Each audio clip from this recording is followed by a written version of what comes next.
देखो पहला सवाल है, निम्न में से कौन सी परिमेय संख्या नहीं है? मेन चीज नहीं है, मतलब परिमेय नहीं होनी चाहिए तो क्या होगी? परिमेय। तो देखो ये वाली परिमेय है, ये वाली भी परिमेय है। अब इन दोनों में है बस, तो एक परिमेय है एक अपरिमेय है। अब मैंने बताया था कि दशमलव के बाद अगर सेम टू सेम अंक आए, मतलब अंकों की आवर्ती हो, तो वो कैसी होती है? परिमेय। तो इसमें देखो सेम टू सेम अंक आ रहे हैं, 2 3 2 3 2 3, तो ये तो कैसी है? और इसमें देखो दशमलव के बाद 2 3, फिर क्या आ गया? 2 4, फिर क्या आ गया? अलग अलग आ रहे हैं ना हर बार, तो यही आपका आंसर है। फिर अगला क्वेश्चन है, दो सहभाज्य संख्याओं का एचसीएफ होता है। सहभाज्य का मतलब है दोनों में कॉमन कुछ भी नहीं आ रहा, ओए दोनों में कॉमन कुछ भी नहीं आ रहा, और जिनमें कॉमन नहीं आता उनका हमेशा क्या होता है? एक। अगला सवाल है, यदि किसी बहुपद के रूट 2 शून्य क्या है? एक तो रूट 2 है और एक क्या है? Minus root 2।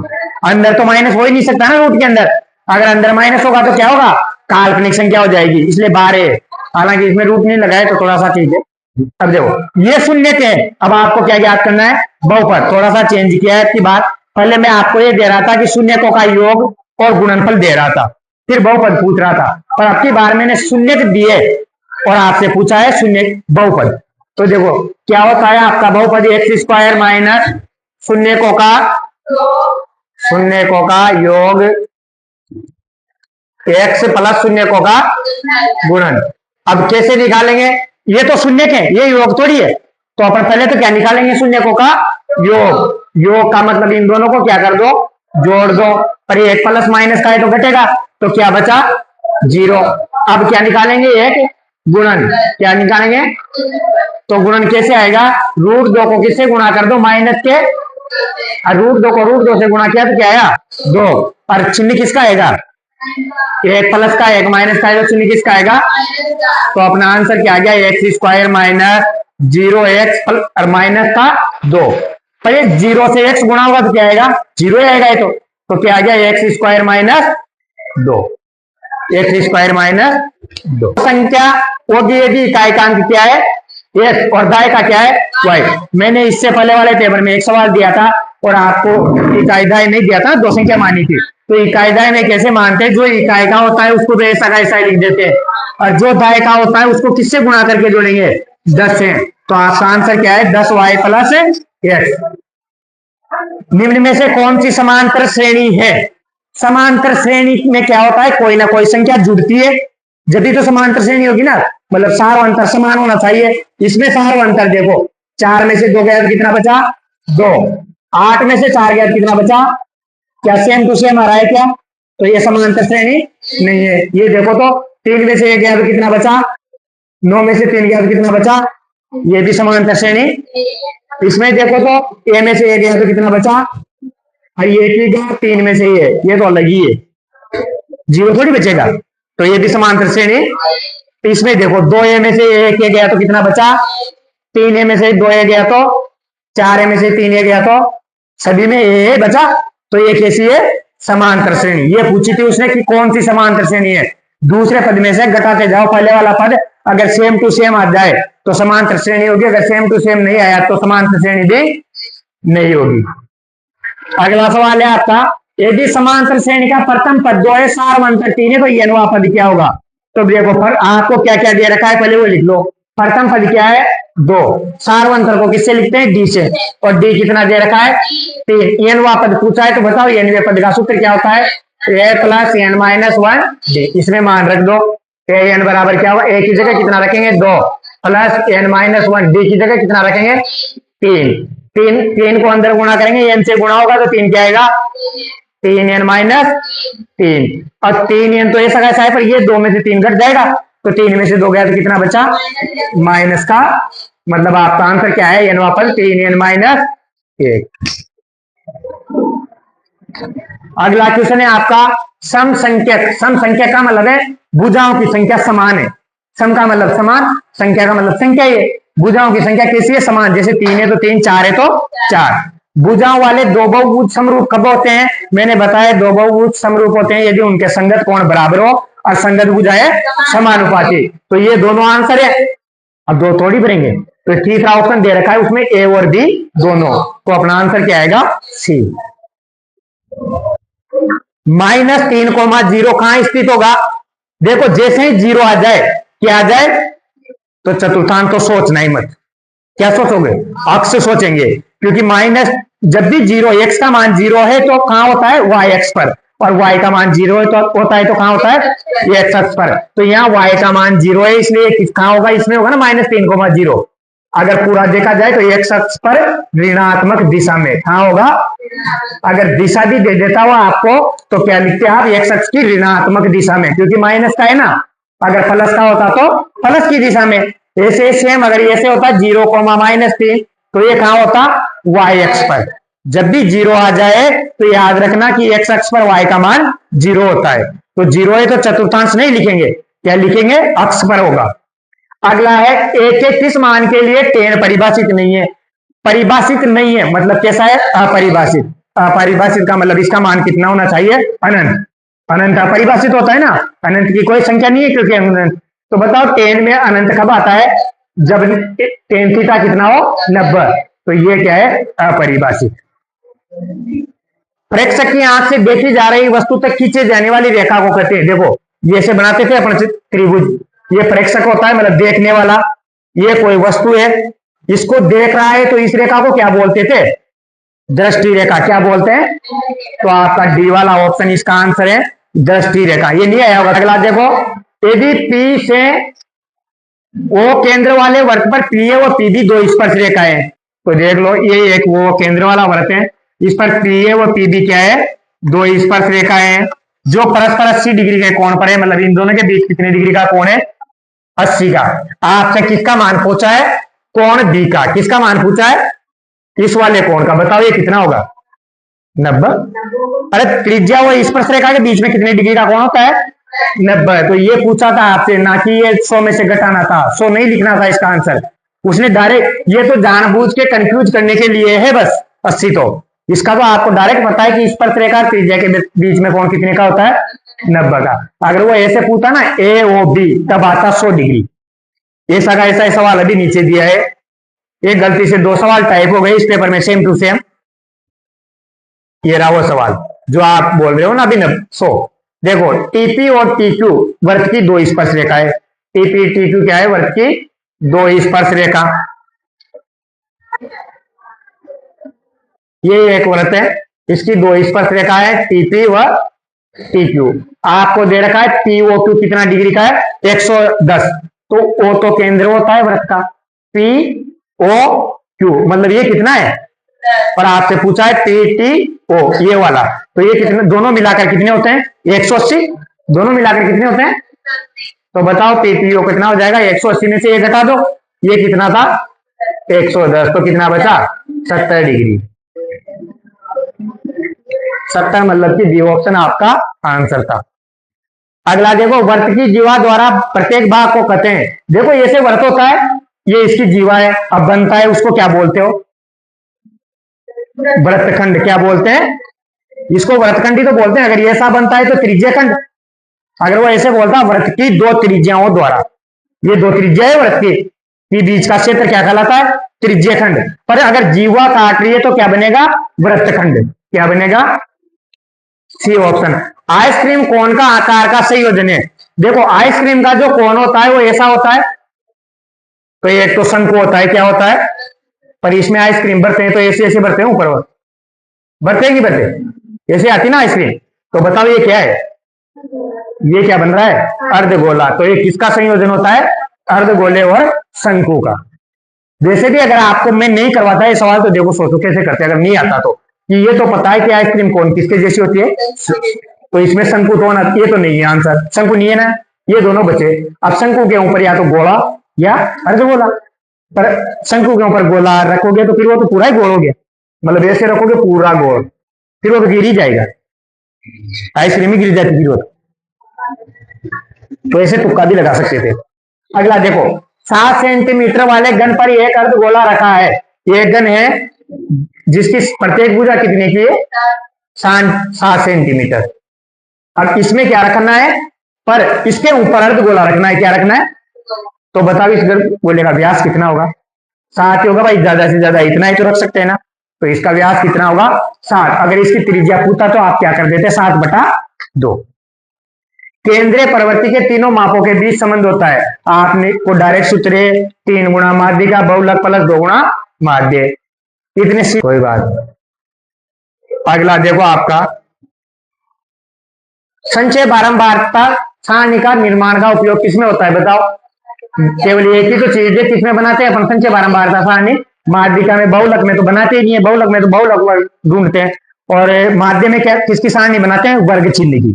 अगर ऐसे आ जाए कि वर्ग चिन्ह किसमें काम आता है, किसमें आता है माध्य में आता है, और संचय बारंबारता किसमें आती है, और बहुलक में क्या काम आता है सर्वाधिक बारंबारता। किसी प्रयोग की सभी सॉरी निम्नलिखित में से कौन सा कथन गलत है, गलत ढूंढना है, सही नहीं ढूंढना, कौन सा ढूंढना है गलत। देखो किसी प्रयोग की सभी प्राथमिक घटनाओं की प्रायिकताओं का योग एक होता है, क्या सही है क्या, प्रारंभिक घटनाओं का योग एक होता है, मैंने लिखा है आपको, ये तो सही है, तो आपको तो गलत ढूंढना है। ई और ई की पूरक घटना का योग एक होता है, ये भी सही है, ये भी लिखा रखा है मैंने कि ई नहीं और ई की घटना कितना होता है एक।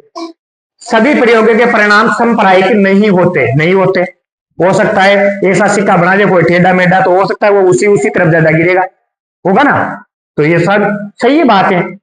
या किसी ने सिक्के पे दोनों तरफ भारत बना दिया तो हर बार भारत ही तो आएगा।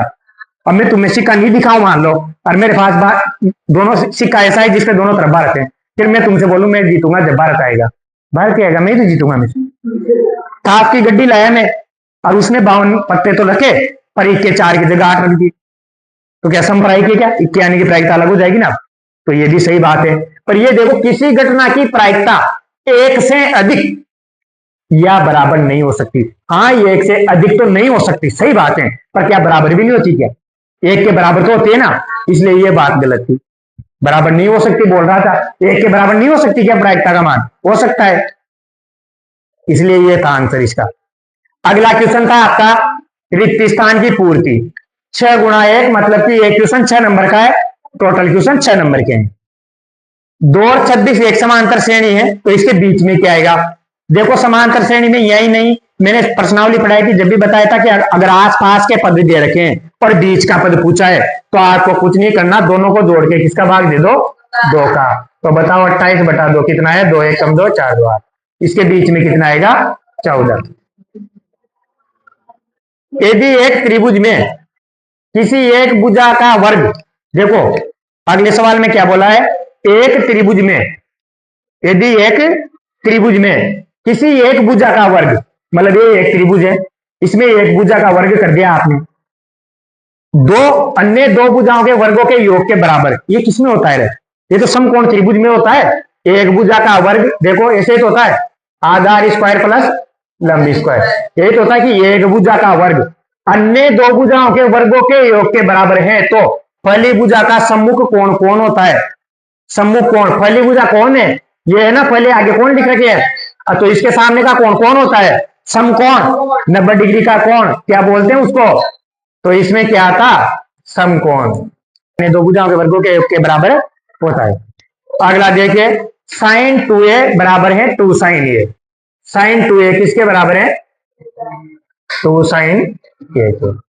अब बताओ ये कब बराबर हो सकता है, a का मान ऐसा क्या रखूं जब ये बराबर आ जाएंगे, मतलब आपने कौन पढ़ा होगा, क्या क्या पढ़ा है, 0 डिग्री 30 डिग्री 45 डिग्री 60 डिग्री, इनमें से क्या रखूं कि ये बराबर आ जाए, 0 रखे, देखो सबसे पहले 0 रखेंगे तो बताओ साइन 0 का मान कितना होगा, यहां भी क्या होगा, क्या दोनों बराबर आ गए, तो क्या आंसर है 0 डिग्री, बस यही तो था। आगे देखो वृत्त के बाहर स्थित किसी बिंदु से खींची जाने वाली स्पर्श रेखाओं की संख्या कितनी होती है, वृत्त के बाहर कोई बिंदु है उससे कितनी स्पर्श रेखा खींच सकते हैं 2।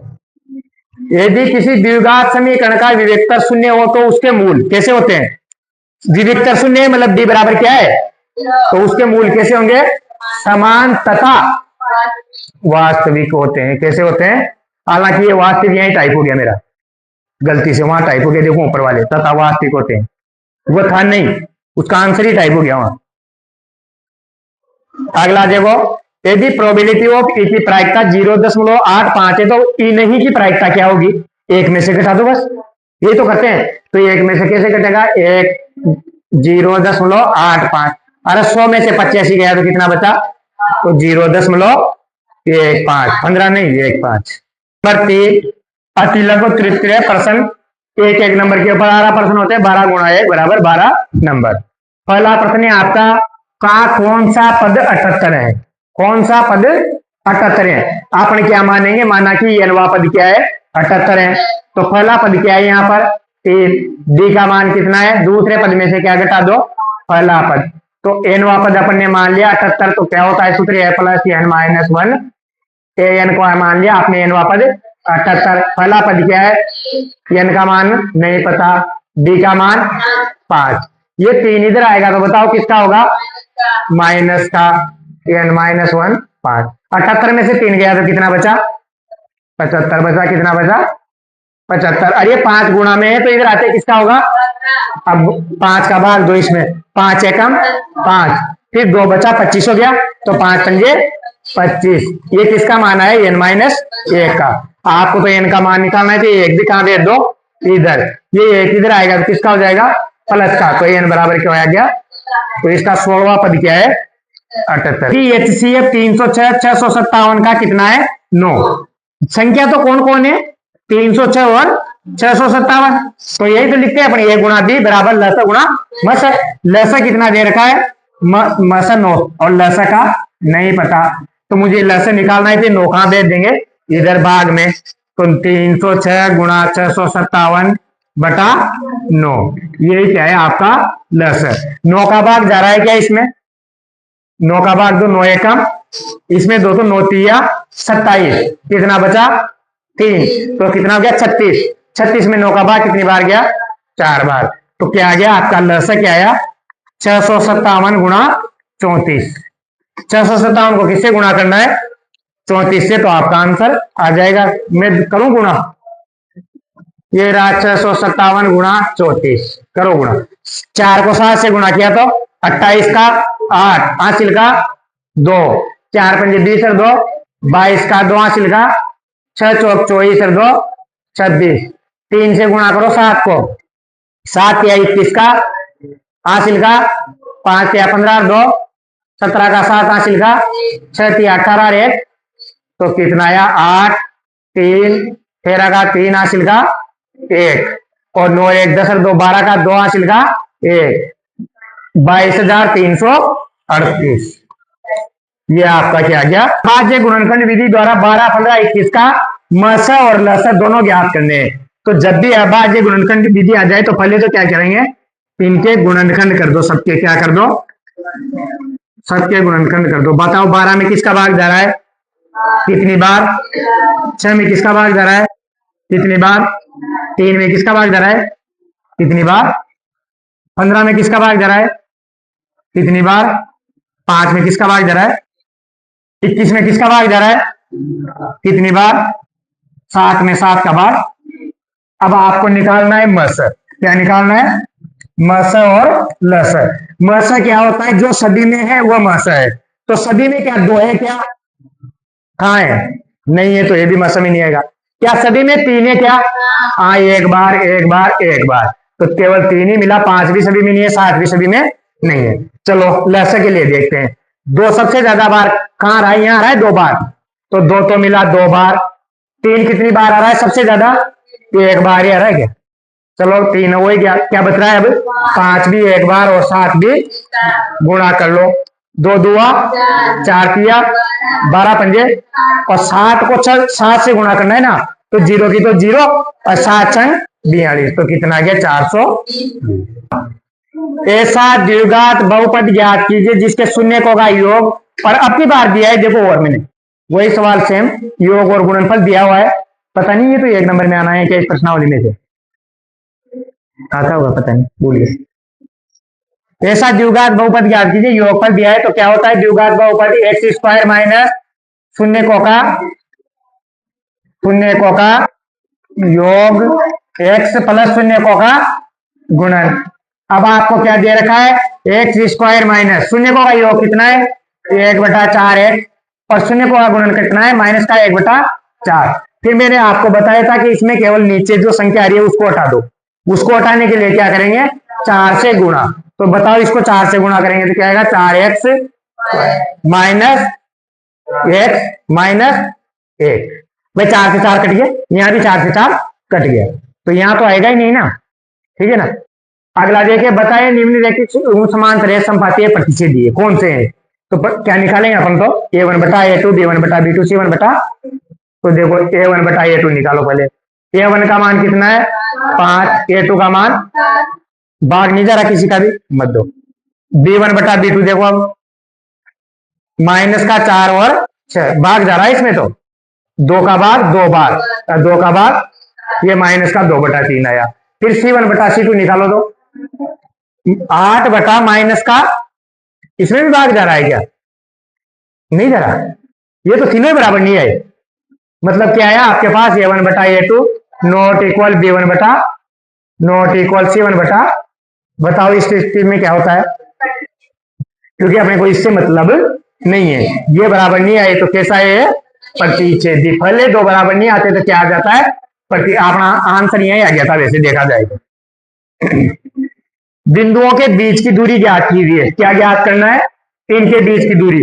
बताओ दूरी सूत्र मैंने पढ़ाया था x2 माइनस x1 का स्क्वायर y2 माइनस y1 का स्क्वायर, मतलब दोनों का x घटाने हैं, तो इसका x a है, इसका x क्या है माइनस a, तो a तो किसका हो जाएगा प्लस का, और b किसका हो जाएगा प्लस का, तो क्या आ गया a में ये जोड़ा तो कितना आया 2a का स्क्वायर प्लस 2b का स्क्वायर, 2 का स्क्वायर कितना होता है 4।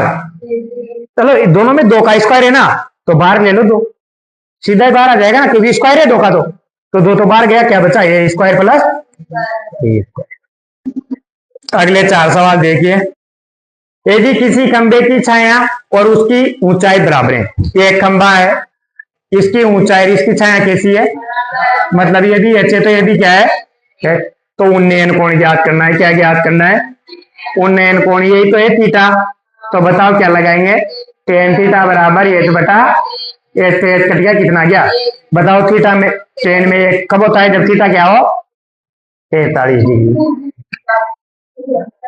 अगला सवाल, 5 सेंटीमीटर त्रिज्या वाले वर्त के बिंदु P पर खींची गई स्पर्शरेखा PQ, देखो क्या दे रखा है कि एक वृत्त है, इसकी त्रिज्या कितनी है 5, इसकी त्रिज्या 5 है, वर्त के बिंदु P पर, यहां बिंदु क्या है, इस पर एक स्पर्शरेखा खींची गई है, स्पर्शरेखा PQ, क्या नाम है इसका PQ, केंद्र O से होकर जाने वाली रेखा को Q पर मिलती है, ये इसको Q पर मिलती है, वो Q कितना दे रखा है 12, तो बताओ PQ की लंबाई, पिछले टेस्ट में दिया था ये सवाल, रूट 119, कैसे निकालेंगे कि ये 90 है, 90 के सामने क्या है कर्ण, और ये क्या है आधार, क्या निकालना है आपको लंब का मान, तो कैसे लिखते हैं कर्ण का स्क्वायर बराबर आधार का स्क्वायर प्लस लंब का, कर्ण कितना है 12 का स्क्वायर, आधार कितना है 5 का स्क्वायर, और लंब का मान क्या है PQ का स्क्वायर,